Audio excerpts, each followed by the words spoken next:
Chapter 1. Prior to Conception. What was I? After self-realization, does a man still have ego? He has no acquaintance whatsoever with the ego. So long as one identifies with form, the ego is there.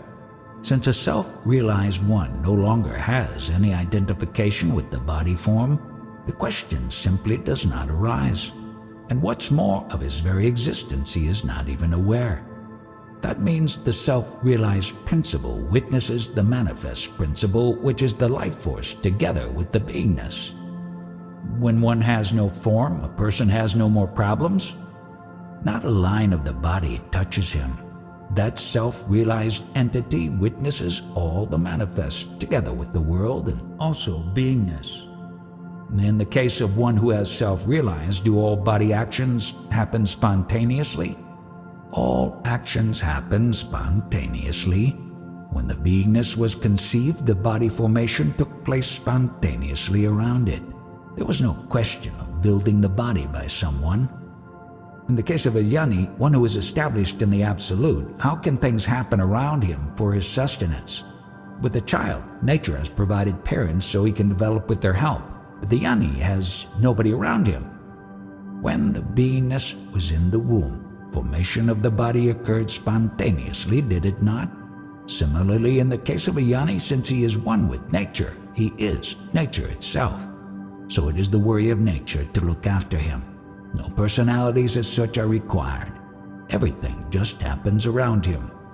There are all these great yogis who try to live for thousands of years. They hang upside down, live on air, or just on water. What is it that interests them? And why are they living so long with so much suffering?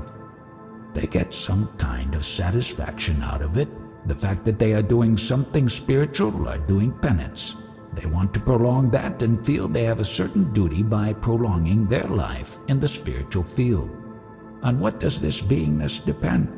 Because of what do you survive? This life does not continue. Why? When something goes wrong with the body, it comes to an end. You are confident that you are, but what does it depend on?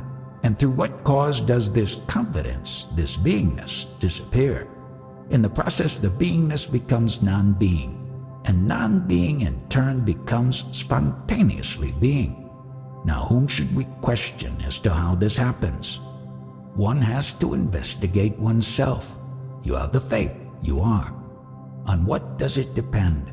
Nobody investigates on these lines. Why this beingness? How am I? Why am I? On what does it depend? This aspect is never considered. People consider only the relative factors concerning the body-mind, and the area beyond that they never look into. What do you mean by death? A common word, a common parlance. This faith I am has disappeared. The confidence that I am is gone. That is death. Some people want to prolong their life. It means that they have self-love. Does it mean that they are within the limits of Maya, illusion, or have they transcended it? Once you have transcended the body idea, it does not matter whether you live a short or a long time. You do not depend on anything for your existence. Try to find out for yourself what you are, without depending on anything or anyone. Whatever you want to think or ponder over, it is something other than the you think of. You ever ponder over something which you are not? Then how to think about yourself? This you cannot do. Perceiving this clearly, you become thought-free. Whatever you do, you think about something which is not you, even with a noble thought like Iswara, God, which is still conceptual and therefore apart from yourself. Now, is it possible to think of one's own self? That is the question. You say that we should be independent of our functional being, i.e. the existence of body-mind, which I try to do, but somehow I cannot be independent of my health. You should ask questions about the subject we are dealing with. You ask gross and irrelevant questions. I am dealing with a topic where one has to ponder on oneself. There is no scope for words, concepts. Also, when there are no words, there are no thoughts. What were you doing 8 days before conception in the womb of your mother? Do you know, or do I? Explain to me the situation prior to entering the womb. How were you? Only you can say anything about that state. I do not remember, but I was beingness? Translator. Beingness comes in the womb. Beingness in a dormant condition, in the fetus in the mother's womb. Who knows about the beingness before conception? If you had been aware of the beingness before conception, you would not have cared to enter the womb. I do not remember. It is not possible because it is a non-attentive state. So where is the question of remembering? With beingness, attention starts later. Beingness comes in the womb in a dormant condition. That borderline between being and non-being is Mula Maya. Glorious names are given to it. Initially there is no attention, and suddenly attention begins. Here is a cigarette lighter. Before it came into existence, what was its name? From non-being into the being state, how was it observed? You felt that touch. Before observing anything, we feel the touch of I am. To realize that state prior to conception, that eternal state, whatever that state is, to abide in that is the highest. Now, for your sake, I attach a name to it, the Parabrahman state, the Absolute. Before conception? Before conception. Whatever state exists, that is your most natural, perfect state. It always prevails. When this beingness goes, that state will still be there. It ever prevails. The state in which you were 8 days prior to conception and millions of years back, whatever it was, that state prevails, and now also it does. And after the departure of beingness, it still prevails. Because of my present state of health, I am not inclined to talk much. Dealing only with this topic, only a rare person will understand what I am driving at. When someone asks me some gross questions, do you expect me to come down to that level and explain all details as if in a kindergarten class? I have some very strange questions. Before my birth, at my conception, who pulled me into the womb? My father, my mother, and in what form? That would be a possibility provided I had a certain form, color, design, prior to conception. Then only could I have been pulled inside. The one who has solved this riddle comes to the conclusion that this beingness and this entire manifest world is unreal. There is no need for knowledge when this beingness was not. When even great gods like Brahma and Vishnu were confronted with this puzzle, they closed their eyes and went into samadhi and just disappeared. They did nothing? What could they do? At present you feel you are, because of the association with the vital breath. Because the vital breath is operating, you know you are. When the association is not there, what can you do? Can you actually do anything? What can I do to acquire knowledge? Do nothing except hold on to yourself. Just be in that beingness. Then it will tell you how beingness turns into non-beingness. Therefore I tell you just one thing. Catch hold of that touch of I amness only, that beingness. Dwell on it and contemplate on that only. The best thing to do is to be there in that I am state. To be is meditation. There is no be there, just be. Is it possible the whole day, any special meditation? Who says for the whole day? Who else can say for the whole day except the beingness? It can capture everything in this contemplation, but it cannot capture itself. Is karma a problem which we create? The one which has created you has created this karma and the problems of karma, so that you involve yourself in it. Who has created you? What do you mean by karma? It is movement, activity. As long as one is subject to karma, one encounters it and it appears as something real. But is it not actually an illusion? I try to keep you trapped as though you were in the womb. If you listen to me carefully and quietly, everything will be sprouting. It is a common mistake, a blunder, that we have become identified with the body form. The last mistake? The first and the last. Again, remember the words which I have spoken earlier. The seed which has created this body and everything else, so long as it is alive, moist. You will explain these words. Once that seed is gone, you are in eternity only. in your eternal state. Out of a very small seed, a very big tree grows into the sky. Similarly, this small seed, this beingness, I amness touch, out of that seed all this manifest world is created. At this point there is no energy left in the words, therefore you cannot further express it verbally. My ego, my body, the other bodies of egos here in this room, what they are hearing are all concepts, movements in this beingness. Is this correct? Yes. If you want to understand more clearly, take the example of a dream, your dream.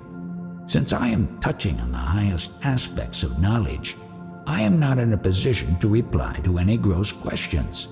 If somebody talks or asks questions, I am not going to challenge him because to him, from his standpoint and from his level, these are correct questions. Right now, if I have to be interested in a state at all, it is that state 8 days prior to conception, the Parabrahman state. Yesterday the word ego was used, as also today. On what level is this ego attached and when? Everything is most sacred and most unsacred. The question of sacred and unsacred is there so long as that beingness is there. If the beingness is not, where is the question of sacredness or non-sacredness? You meet some persons and call them very knowledgeable. They will tell you that in the next birth you will be a great king, and in the birth after that a still greater king. When such advice is given, the listener is very happy, very contented. Self-love is the underlying illusion. But nobody wants to admit that. Nobody wants to give up his beingness, his I am knowledge. Suppose the following question is directed to an intelligent person. Prior to conception, how were you? This person would reply as follows. I was in a dormant condition in the essences of my parents. That would be how a smart person would reply.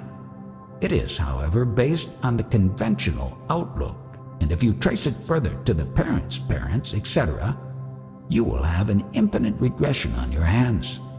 Therefore, this principle, which has no form but is only knowledge in a dormant condition, if you trace it to its source, it goes back to eternity. That is why the principle is eternal. Now I will give you 2 clues for further investigation. One is to establish yourself in that state prior to conception, and the other is that you wrap yourself up in the traditional concept of the parents. In the latter case, you will fail to get a good grip on the true nature of yourself. The conventional knowledge is not destroyed, but there is no need for it because, basically, it is unreal. It is untruth. Whatever an ignorant child or an accomplished sage says, both are correct. I can give you another concept. Who is the perfect principle or the personality that existed prior to the birth of anybody? Here again is a similarity between a child in the cradle and a perfect jnani. When a child tastes food, he does not know whether it is urine or fecal matter, food or milk. All these things have the same taste for him. How does the child know himself in that state? Only he knows. Now what do you want to say about the child and the jnani? I believe it is important to become a child to drop all the attachments. Where is the question of giving up, renouncing everything? It has come about spontaneously. You do not have to throw out anything. You have to understand only. You are compelled to suffer or experience only because of the appearance of the beingness. Did you go and catch hold of the beingness? It has come about spontaneously. Is the child catching hold of something? Has he caught any concepts, ideas, or an ego? A jnani, having understood this state of beingness and all its play, has transcended it and abides in the state prior to conception. He dwells ever in that perfect state, whether the beingness appears or disappears. During your life you have accomplished so many things, and you had so many identities, and all these identities and that understanding have left you. Finally, with what identity will you die? If you have understood what you really are, is there any necessity for spiritual pursuits? In reality, no. I ask myself why I am here. What is the reason? I know only too well there is ignorance in me. I think the reason I came here is to get help to destroy that ignorance. Your ignorance is gone. Now describe what you mean by ignorance. I do not perceive it clearly enough, although I see many things. Sometimes I have problems. I think it is because of my ignorance. The waking state, sleep, beingness, all this experience combined is ignorance only. That ignorance, termed as birth, means these three. Once you know this, you can do anything. You are free. When you know the false is false, then you do not have to worship at all. Any idea of doership, that things happen because you do something, also goes away. Prior to the appearance of this beingness, you were purely Parabrahman, the Absolute. The Jhana does not give importance to this waking, sleeping, and beingness. Just as you are not afraid of a serpent made out of rubber, so in a similar way the Jnani has no interest in this waking state and beingness. Is it all the same? Will you make use of this knowledge to see and affirm it as false? Need you make any effort? You can see anything without effort. Once you know the ignorance, then there is no effort, because you have dismissed it as ignorance, and there is no registration of it for future reference. What are you suffering or experiencing?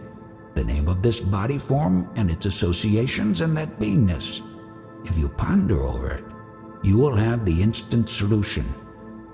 You have talked about the state of conception, also that we are in the eternal Parabrahman state. But what is karma? Is it a variant of that eternal state? There is no karma in the state of Parabrahman. Where's the question of karma? But you are talking about conception, body-mind. Who has entered the body-mind form? I? We? Now the space has entered in this room. The space is there. Why and how has the space entered this room? At first there was no space, no time. The space is outside. The space is here also. There is no distinction between outside and inside space. It is all space only. So where is the question of coming and going? January 8th, 1980. Chapter 2. The Emergence of Beingness. I feel that Christianity leads from body-mind to consciousness but does not go beyond it. Regarding Christ, Krishna, or any other prophet, please understand one point clearly. When they became embodied, the raw material and equipment which went into the process were the 5 elements only. Further, the beingness which emerged out of those embodied forms was an outcome of the interactions of these 5 elements. It expressed itself through the 3 gunas, and lasted only so long as the 5 elemental food essence was available. And when the beingness disappeared, these saviors did not know their existence nor their performance in their embodied state. When and how does one first have the experience of the world? This experience becomes possible only after the emergence of the beingness out of the 5 elemental food essence body. Now this beingness is something like a telescope. An observer views the sun, moon, stars, etc. through the telescope. But the observer is neither the telescope nor its field of observation. Similarly, witnessing of the 5 elemental manifest world in cosmos happens to the Absolute, that is, to the unborn eternal principle called the Parabrahman. But the Absolute, the witness, is not beingness, the medium of witnessing, and is also not the manifest universe witnessed. Now a question. 10 days prior to your conception, what were you doing? Only observing. This reply is incorrect. From what standpoint do you talk? I want to nail you down to the point of the telescope. I bring you down to the beingness, but you digress. About which telescope did I talk to you? Right now, which is that telescope? It is made up of something that has emerged out of something. Instead of concentrating on this point, you are babbling about this and that, and consider yourself knowledgeable. Is it not a telescope through which you experience and observe the world? But you the Absolute, are not the telescope, are you? Better stay put here at this point in the beingness. But you jump here and there, leaving your standpoint. Then how will you get peace? That is the whole name and game of life. With your present attitude, no amount of knowledge will bring you peace. The beingness is given innumerable names and titles. It took 9 months to create this telescope, this beingness, out of the 5 elements. Do you ever ponder over this? With that telescope, all this is experienced and seen, but the observer is not the telescope. In Lord Krishna's statement, there was never a time when I was not. Through the telescope, that is the beingness, which is the expression of the observer only. He witnesses the manifest world. But do you think that the observer has also disappeared when the telescope and field of observation are gone? To say that an object exists, there should be 2 conditions. One is the object, and the other is the observer of the object, who says the object is. The primary quality of beingness is the sense of I amness.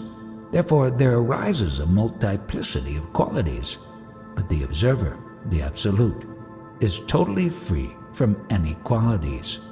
Therefore, it is called nirguna, which means non-qualitative, attributeless, etc. You agreed that Krishna could not make any statement when he was not in body form because there was no one to make it. Certainly, because Krishna in the absolute state has no instrument with which to make a statement, and to whom?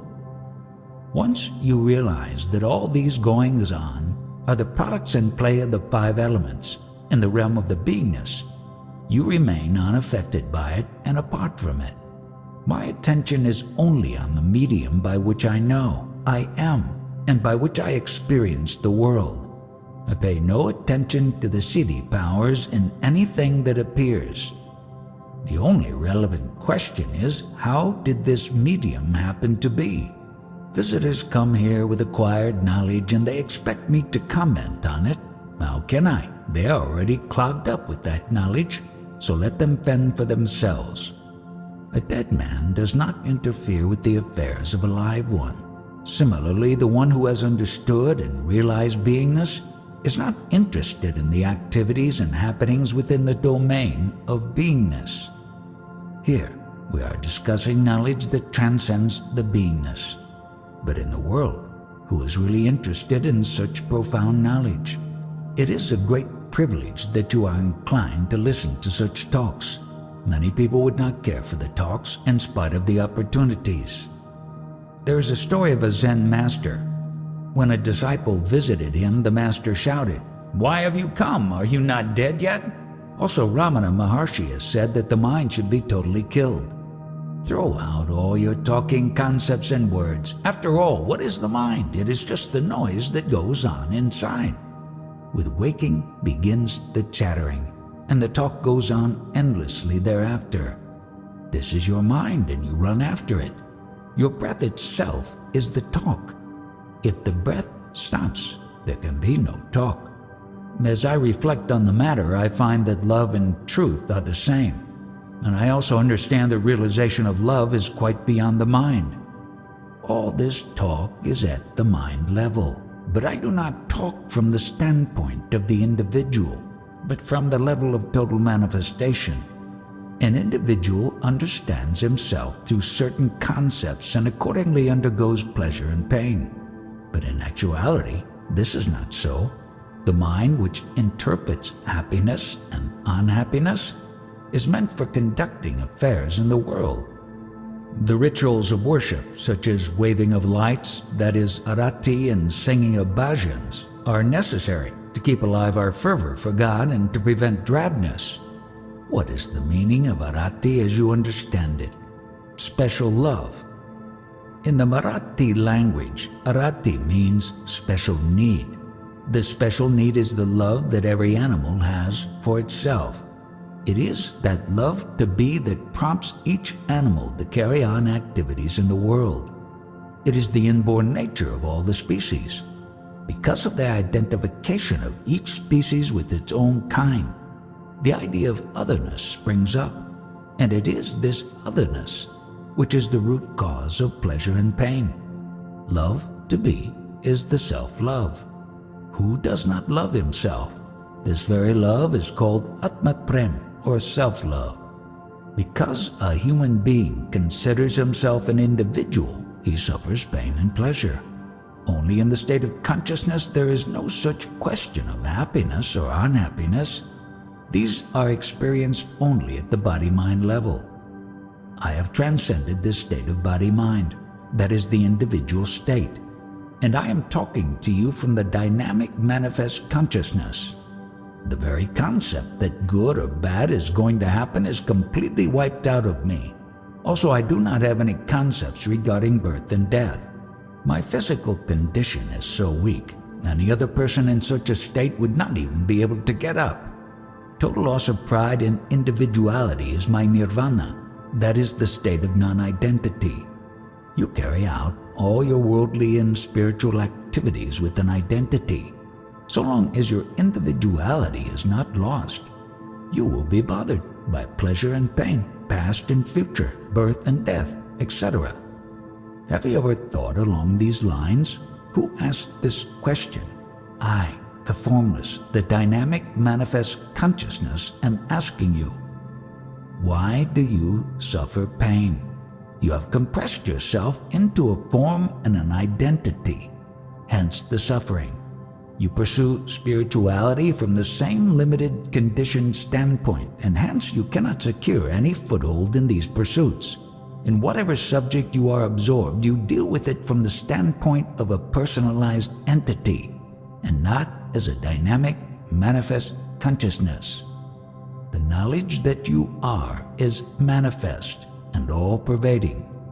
It is purer and subtler than this light, and therefore it cognizes light. Since you hold on to the individualistic memory, you are unable to digest this knowledge, and so you have no peace. There are any number of Hatha yogins, as well as persons who recite holy names, doing japa, and those who practice austerities, tapa. Ostensibly, many of them are on the spiritual path, but they rest content with the acquisition of siddhi powers for indulging in miracles. They cannot make progress towards real spiritual knowledge, and they pride themselves on their particular systems, the powers acquired and their individualities. This is not spiritual knowledge at all. A person in service should either be satisfied with his meager salary or quit his job.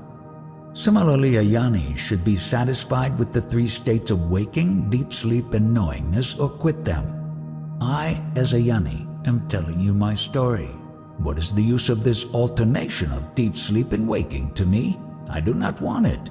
This perceptible universe is limitless and infinite.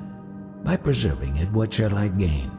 Since a realized sage abides in perfection, he has no need at all to gain anything. However, a seeker will obtain millionfold benefits by merely remembering and dwelling upon the life of the sage. So great is its potential. An ordinary person cannot even have a glimpse or inkling of the absolute state of a jnani. He has to be satisfied with the behavior and physical expression of the jnani, evidenced as an outcome of his beingness. Such a sage, however, is neither the bodily expression nor the beingness. For example, a military officer wears a uniform with appurtenances which denote his rank. All this makes up the officer, but the uniform and the appurtenances are not the officer. Thus, your body, which is a food packet, is not you, but the indwelling principle of you-are-ness in the body is that you in essence. You are not able to give up your identity with the body. That is the great Maya, the illusion. Therefore you do not imbibe what I say. How does a jnani know that he is realized? When he recognizes his knowingness, which is the sense of I am. Right here and now, you are in the realized state, but you try to judge it through desires and mind concepts, hence your inability to apperceive it and abide in it. In the jnani state, there is no need for anything, not even to know oneself. You are attached to the body senses. Therefore, even though you may attain an age of 100 years, you still would crave for more years. Sir, you do not feel sorry and concerned for us ignorant seekers who visit? Why should I? I am the very sun of knowledge and look upon everybody as such. What is the significance of astrology, stars, good luck, and bad luck? Everything is important at the appropriate place. The one who has not recognized his true identity will naturally be after the significance of astrology, stars, luck, and so on. But for the one stabilized in the self, nothing is important and significant. Such a one is not concerned with anything. The absolute state is said to be eternal. How is it that out of such a state of eternity, an ephemeral and temporary state like beingness should arise? For the appearance of such a temporary state, there must be a cause. For example, there are two intimate friends who are in harmony with each other, but suddenly they start a quarrel. There must be some cause for this, some friction, some misunderstanding. Similarly, there must have been some cause to give rise to the 5 elements and the manifest universe out of the absolute state. This primary cause is beyond explanation. Just as the friends were separated by their differences and friction, the primary elements, space, air, fire, water, and earth, were formed out of the highest as a result of friction and interaction. As the process continued, a variety of forms were created, leading to the vegetable and animal kingdoms. In the vegetable kingdom, termed Vanaspati, we find shrubs, plants, trees, etc., which grow in one place and do not move about. The next stage of evolution is termed Vachaspati, the animal kingdom, which abounds in germs, worms, animals, and human beings. These species have the privilege of movement and communication. Human beings, though biologically animals, are a superior species and are termed Brihaspati. Because of the highly evolved indwelling principle, which is consciousness, a human being is able to acquire wisdom intuitively and transcend itself into the highest. During the process, his consciousness, initially conditioned to the body-mind, develops into the universal consciousness, amply justifying the title Brihaspati. This means Lord of the immense magnitude, connoting the all-pervading principle. Ultimately, the universal consciousness subsides into the absolute. Is there any physical pain when the vital breath leaves the body? One who is involved with concepts suffers at the time of death. The intensity of suffering is in accordance with the meaning of concepts held on to. One who is devoted to God and free from concepts dies happily and peacefully as though going into a slumber. Do you suffer when you fall into sleep? The poet sage Tukaram mentioned in one of his poems that vegetation is our kith and kin, and it is also our ancestor. But how could it be otherwise when vegetable essence is an absolute necessity for the creation of the animal kingdom, the Vachaspati family, and also the Brihaspati family of the human species? The gods in the heaven have to take a human form to manifest on the earth, and their bodies have to be sustained and nourished on the vegetable essence. To reach the godly state, one must have a human body and consciousness. To abide in the highest state, you have to do nothing else but listen to these talks carefully, and then everything will happen correctly, conducive to your spiritual progress. Now, I have told you about the beingness, which is the outcome of the 5 elemental play and the result of the food essence body. But you, as the Absolute, are not the body, and not even the indwelling beingness. Then why should you worry about its departure? Since we are born, we are going to die? A yoni is not born and he does not die. But when the body of a yoni drops off, people around him may weep in sorrow because they identify with their bodies. They therefore consider a yoni to be an embodied person, which, however, he is not. How is it that a yoni abiding in the non-knowing state is able to communicate with us? A yoni is so called because he is in possession of jnana. the beingness, which is sustained by a body. While in possession of jhana, a jnani is in the non-knowing, absolute state. The beingness and the body are the media of communication for a jnani, but he is not the language expressed for communication. You too could be in the jnani state provided you recede and abide in a state prior to emanation of words in you. Such a state is revealed at the borderline of deep sleep and waking state, which is the very beginning of emergence of the consciousness. This state is known as the Parashakti or Paravani state, which is the source of words or language. From this source, which is the first stage, until it finally explodes out of the mouth for communication, the language has to pass through 3 more stages, that is, 4 stages in all. The second is Pasyanti, the incipient stage, where the intangible formation of language begins. The third stage is the Madhyama, or the middle stage, in which the tangible formation of language takes place in the zone of the mind. The fourth and last stage is Vekhari, when the breath causes the language to explode from the mouth into vocal expression. Paravani is the subtlest form of language. This term has a deeper connotation. Para means the other, indicating separateness from the absolute state, but the closest to it. A jnani, or Lord Krishna, says, "I am not the Paravani, because they abide in the highest." When I talk about Krishna, do not take him to be a personality. He is the absolute. One feels one has understood when some concept, title, or name like Krishna is given. But that is not the way. One has to be Krishna to understand him truly. Paravani is not the language of the Absolute, as it is still an outcome of the beingness. After passing through various stages of development, it finally expresses vocally a concept, which on our acceptance possesses us. In the process, we identify totally with the concept and lose our true identity. Once in meditation, I stabilized in the Paravani state prior to mind and saw visions of the past and future. In the Paravani state, one gets siddhi powers and can read the past and future. It also leads to the awakening of the Kundalini energy. January 9, 1980. Chapter 3. Time is the child of a barren woman.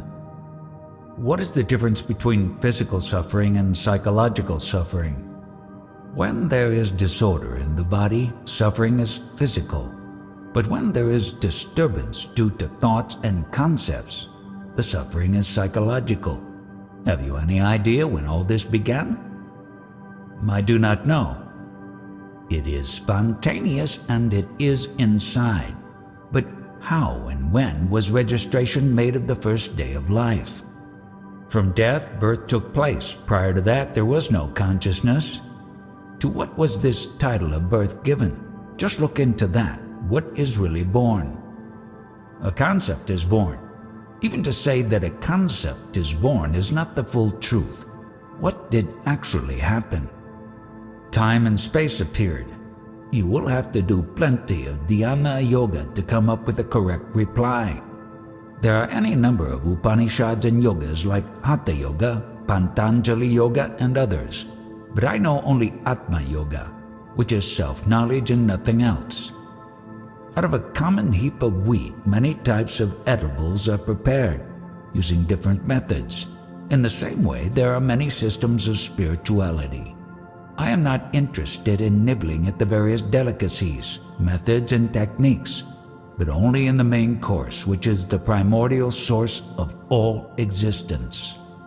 How and why did the state of my beingness, my existence, and the entire manifestation arise, and out of what?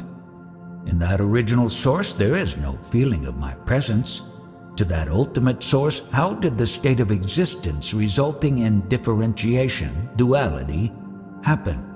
The Upanishads and various systems of yoga are conceptual fantasies. I did not go into all these at all. I inquired only about my non-beingness and beingness, and how and why they did come about. that I am born is itself. But this is a concept which you have accepted. It is hearsay. Every moment we are born. Yes, every moment births take place, but what is that material which is born? Whatever that may be, on the non-beingness, beingness has appeared. And in this beingness, thousands of births and life forms are created within a moment. But the background of all this is nothingness only. There should also be a knower of this nothingness, and this knower is nothingness too. In the non-beingness, how could that be expressed, and who would? In that state, there is no subject and no object. It is called nirvisaya, but in the beingness state, both subject and object are there. Hence, it is called savisaya. Have you understood that Patanjali Yoga deals with duality? Have you studied the yoga? Does it deal with yoking or unyoking? I have read a little. The yoga deals with duality. Out of what did Patanjali create duality? When he established duality, what did he divide? Whatever he divided, was it not in the realm of beingness, in the sphere of subject-object?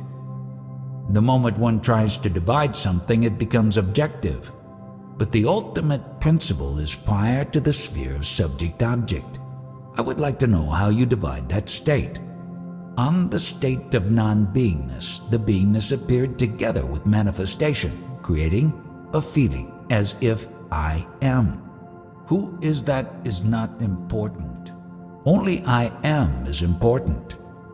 We talked about duality. Did it begin with the appearance of beingness or non-beingness? Or has it developed later? It is simple. When the beingness, that is the I amness, is felt, it is obvious that quality has begun. Later the beingness manifests as multiplicity, functioning as it does through innumerable forms. The initial humming of the beingness as I am, is the duality. But who accepts the duality? The non-beingness accepts duality with the beingness, the absolute non-being state, by assuming the being state, becomes dual in manifestation.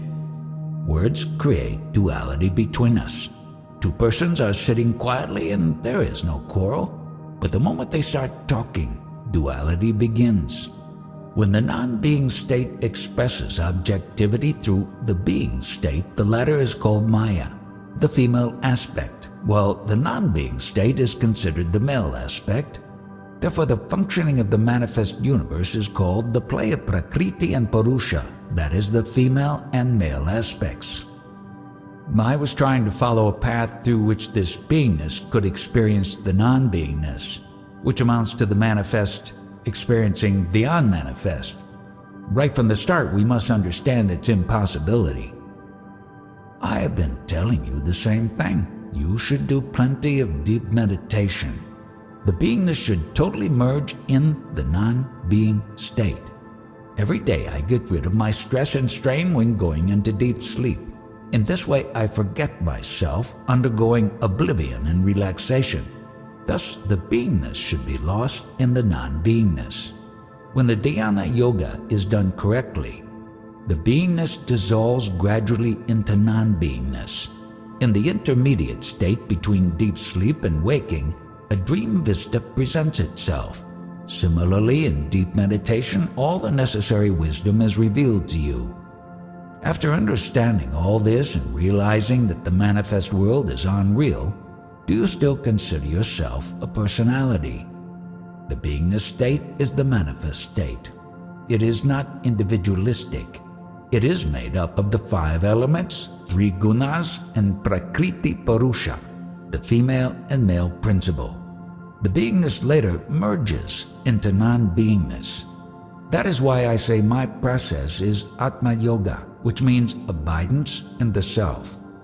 When the non-being state became the being state, the world, along with so many things, came into existence. As per my guru's directive, I became one with the beingness. Beingness means having the vision that one is the entire dynamic universe. When one transcends individuality, one is the manifest beingness only. In this process, the unmanifest reveals itself. This is what Maharaj calls meditation, that is to remain in the state of beingness. There is no creator and nobody created me. The creator is already the manifest. First we need the sense of being before we become the creator. The creation takes place through his mind and concepts. Through the humming in his mind, his world is created.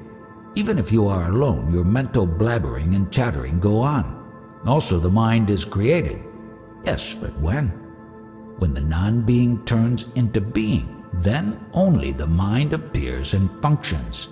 Only a very rare person, 1 in a million, will take the correct delivery of my talks. Once the delivery is taken, there is no person. There is no question of yours or mine. In the ocean of my manifestation, millions like you are crawling around, like waves and ripples. With the exception of a guru, all others are ripples. But what is a guru? Is he a material sustained on a piece of bread? It is another word for the indescribable. My guru told me that first I, as an individual, should accept a guru, and that the guru would lead me initially to the manifest and then to the unmanifest. But the guru is the manifest state. If you accept individuality, you will not make progress. You must identify with the manifest totality from the first moment of daybreak. The light of complete clarity is flooding all around. In this way you identify with the manifest as a whole. You are all-pervading. On the other hand, if you hold on to an individual entity, you cannot progress. Since death is inevitable, why should I not abide by the directive of my guru? By following him implicitly, effortlessly, and spontaneously, the manifest becomes the unmanifest. Beingness merges in the non-beingness. Unmanifest means total quietude and rest.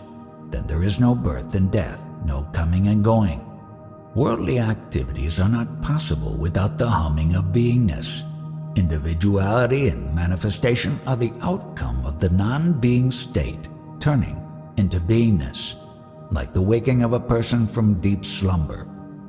A person in deep sleep and the person fully awake are one and the same. The one who sleeps is always the one who wakes up. The waking state is another word for the world. Waking means total world manifestation. When he is awakened, he always goes back to dualism. Because I talk to you, you continue to talk to me. If you know any earnest person, bring him here also. Very rarely I tell somebody to come here. Once or twice I have done so. I like people who are eager to understand. I throw out anybody who likes only to argue for the sake of arguing. I ever abide in the unmanifest, but everything happens due to the power of Yogamaya, the beingness, which is also the manifest state. The great Marathi poet refers to the unmanifest state in his poems and brings out the following. Just think of a barren woman, untouched by anyone, who conceives and delivers a child. In the same manner the Yogamaya has delivered the manifest world. That is, the beingness which is the outcome of the food essence body has projected this manifestation, and it is the image of my guru. The unmanifest and the manifest, the Yogamaya, can never be together. A person translated the book I Am That into a foreign language, and he wants to give it the title of Tattvamasi. I do not like that. Either keep the title I Am That or none at all. But Mr. Maurice Friedman had agreed. I do not agree, and also do not dilute the contents of the book with your understanding, even though you may consider yourself a Jnani. Do it the same way Friedman did. The exact and original text should be translated with no modifications. I now realize after meditation that the essence of your teachings is contained in I Am That. If you want to realize the meaning of I Am That, go into deep meditation, but you, the manifest, should merge in you, the unmanifest. That is the ultimate meaning. Whatever experience I get of the world and God is not due to any favor or obligation of God, but is entirely due to me because of my state. If I were not, I would not have had the experience. I did prevail and do prevail always. Because of my beingness, I experienced the world. I now see clearly the oneness in the teachings of three seers or acharyas, Shankara, Madhava, and Ramanuja. All the creations emanate from the Mula Maya, the primary illusion and its secret humming. All words, talks, and titles refer to those emanations. Similarly, all these images are the chatterings and expressions of somebody. The images are the products of the love talk and coming together of two persons. The state of beingness is termed as God. The godly state is the entire manifestation. It is my state in experiencing. It is duality. But my unmanifest state is non-dual, and in that state there is no experiencing and manifestation. I, the Absolute, am not the state of being. In spite of all the spiritual knowledge, you are not inclined to give up the experiences at the body-mind level. If you do not identify with the body-mind sense, you will transcend into the beingness first, and later you will transcend even the beingness. However, you want to keep your individuality at the body-mind level as well as experience, and be in both the beingness and non-beingness states, which is impossible. I, the Absolute, am the witness of my beingness, which is the total manifestation. This state is being glorified with very high attributes, such as God, Maheshwar, etc., and worshipped by many people. To them, such a talk of mine may smack of mischief. If I say I am not that, then there is also I am that. Experience does not mean the experiencer. The experiencer is experienced. The experiencer is an object but is taken for a subject. I experience you and I am is an object but is treated as a subject. Is it an illusion to see an object as subject? If you say you talk, you are a liar. All this talk of yours is intellectual only in reply to my talk. Do you directly practice what you talk? It is practice. I have been looking everywhere for an I. Wherever I go in search of me, I am not there. I is not the word I, it is everything. I as an individual am not able to get to that everything. I do not accuse anyone of being a personality. You identify yourself as an individual. Fear of death does not allow you to transcend into beingness. Only the false wants to continue as the false. I, the Absolute, am not the personal I. The personal I cannot tolerate the impersonal beingness and is afraid of death. The factual eternal I, the Absolute, has no fear of death. That which you want to sustain, nourish, and maintain by five elemental stuff is not you. Since you identify with something unreal, there is a fear of death. You, the Absolute, are not the personal you. But for all the 24 hours, the personal entity you is watched, nourished, and protected so that it may continue on and on. In short, you watch, nourish, protect, and guard that which you are not in actuality. When you meet a lion, you have two alternatives. Either you run away or you allow yourself to be eaten by it. There is a third alternative. You threaten the lion since either way it is going to kill you. So why die like a coward out of fear? Attack it bravely and knock out some of its teeth. One who is afraid of time becomes a prey of time. But time itself becomes a prey of that one who is not afraid of it. One who transcends time, the beingness and its attributes, abides in the Absolute. A yoni consumes time continuously, while all others are being devoured by it. A yoni is beyond time, the five elements, attributes, and emotions.